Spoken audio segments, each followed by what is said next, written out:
இன்றைக்கி நம்ம ஷோரூம் பார்த்தீங்கன்னா 5 மாதம் தான் ஆகுது. டிவிஎஸில் ஜூபிட்டர் 125 வண்டி வந்திருக்கு. மாடல் பார்த்தீங்கன்னா 2024 7வது மாதம் வண்டி. டிஸ்க் பிரேக் வந்துடும், ஸ்பீடாமீட்டர் டிஜிட்டலில் வந்துடும். வண்டி வந்து டயர் டு டயரு ஒரு சின்ன ஸ்க்ராச்சஸ் கூட எந்த இடத்துலையும் இல்லை. ஃபுல் ஃபிட்டிங்ஸோடு இருக்குது, ஒரிஜினாலிட்டியாக இருக்குது. கிலோமீட்டர் பார்த்தீங்கன்னா வெறும் 1800 கிலோமீட்டர் தான் ஓடி இருக்கு. ஷோரூம்லேருந்து டெலிவரி ஆகி இந்த வண்டி வந்து 5 மாதம் தான் ஆகுது. ஷோரூமில் இன்னைக்கு ரேட்டு வந்து 1,30,000 கிட்ட தான் வரும். நம்ம ஷோரூமில் ஒரு 30லேருந்து 35 ரூபா கம்மியாக கொடுப்போம்.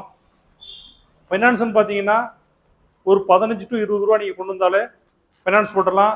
இல்லை பழைய வண்டி வச்சுருந்தீங்கன்னா கொண்டு வந்து எக்ஸ்சேஞ்ச் போட்டு மேற்கொண்டு உள்ளதை ஃபைனான்ஸ் போட்டுக்கலாம். இந்த வண்டி பிடிச்சிருந்ததுன்னா ஸ்க்ரீனில் நம்பர் கால் பண்ணுங்கள். நேரில் ஒரு நாள் வந்து ஓட்டி பார்த்து டெஸ்ட் ட்ரைவ் பண்ணி எடுத்துக்கலாம். தேங்க்யூ.